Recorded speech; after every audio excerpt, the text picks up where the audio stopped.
Good morning, my dear students. Dear students, in the previous video, that is yesterday, we discussed about what was our topic of discussion. Anybody remember it? It was about revenue receipt. So today, students, we are moving to the second type of the receipt. When we are considering the receipt side, like I told you, in the budget, it is having mainly two components. One is expenditure side, another one is revenue side. So about the revenue side, first type, that is revenue receipt. Yesterday we discussed, and today we are moving to the second type of the receipt, that is capital receipt. Then revenue receipt, I hope you may be knowing, all of you. In the case of the revenue receipt, there I told you that it is not affecting neither the liability side, nor it is neither there is no increase in the liability, nor it is affecting the asset. But students, when we are discussing about the second type of the receipt, that is capital receipt. When we discuss about the capital receipt, it is either it will be increasing the liability, either it will increase the liability, otherwise it will be decreasing the amount of the asset. So any of this, when we are considering this, both any of it will be applicable in the case of the capital receipt.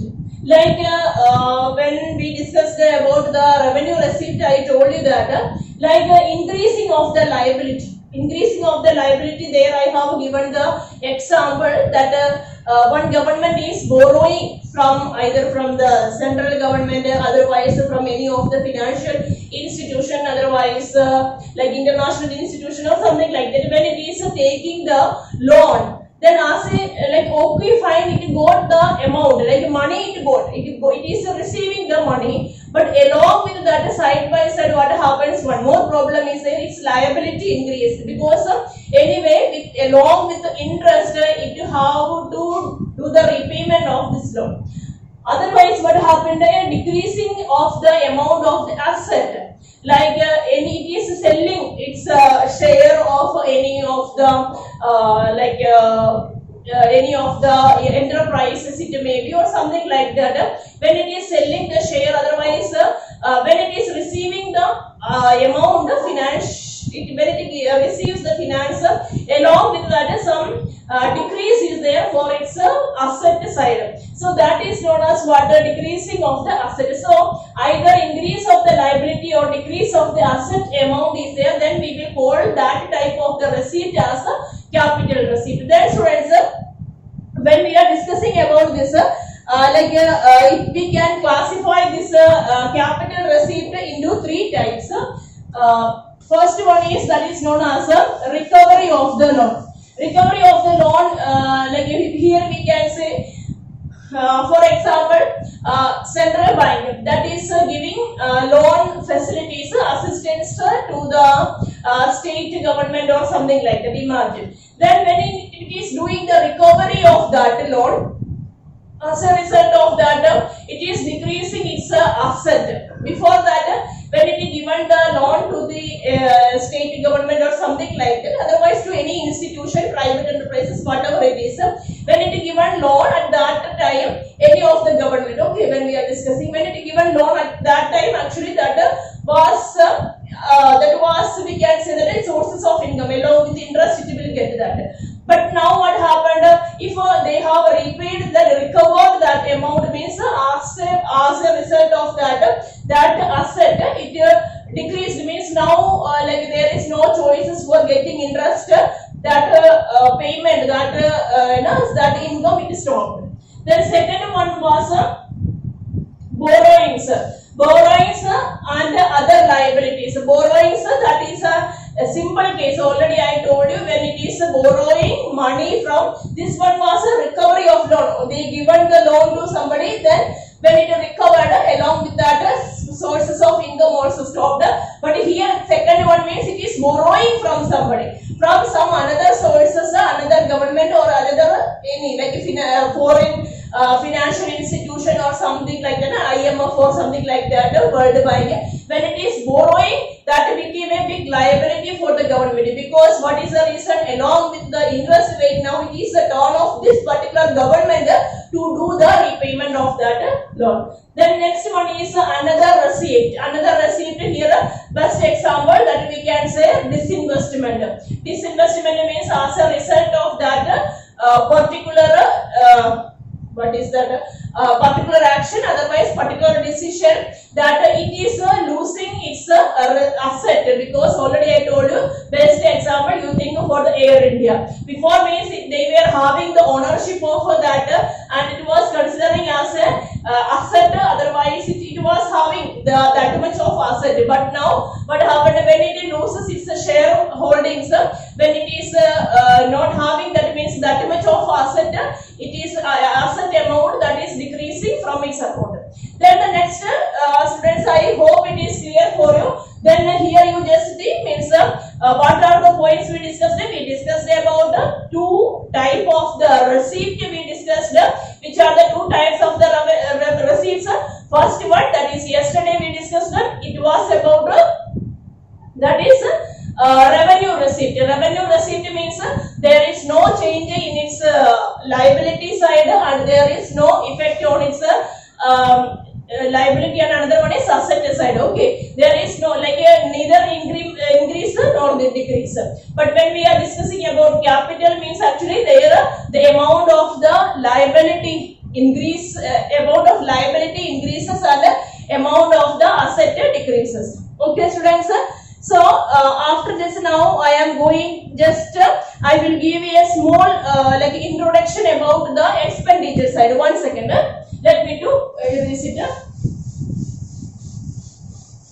So okay, here I written for you budget expenditure. Here just I will give a briefing about this and more explanation with the proper explanation.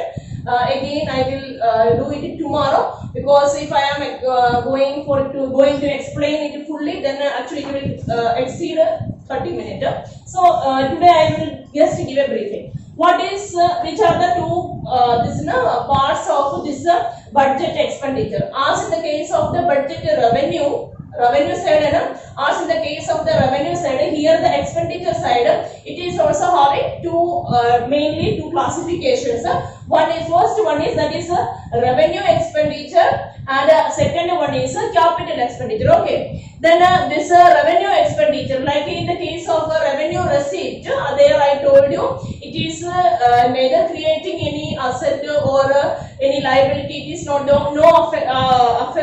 it is not affecting that revenue, it is not affecting the asset and liability, I told you.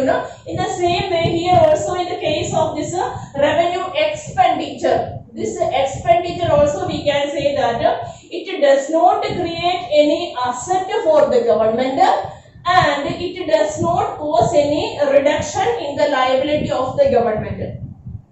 From the hands of the government, money is moving. Expenditure means whatever the expenditure means, actually money is outflow, we can say. An outflow of the money is there in the case of this expenditure. But when that outflow is there, as a result of that, they are not purchasing any of the asset.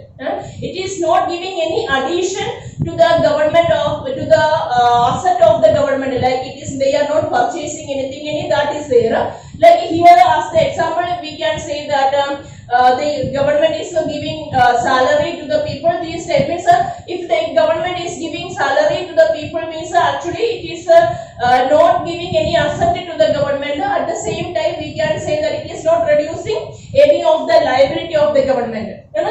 Like that two characteristics, it is not creating any asset for the government and it is not reducing any liability of the government. But what about the capital expenditure? Capital expenditure means here any of the two characteristics it will be following. Either we can say that it creates asset for the government.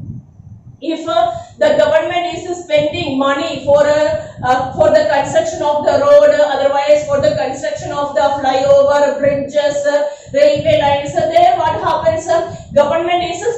the money. So, but actually that is a positive thing, because as a result of that expenditure, the government is able to create more amount of asset for it. So that is this such a type of the things means through a particular expenditure, if the government is able to increase the amount of its asset, then we will call it as what? Then we will call it as a capital expenditure. Otherwise, if a particular expenditure is giving a chance for reducing its liabilities, then also we can call it as a capital expenditure. Like for example, we can say repayment of the loan. Repayment of the loan means actually government taken loan from any particular institution or something like that, but they have done the repayment fully. Okay, so when they have done the repayment, as a result of that, that liability will be over. Now that they have whatever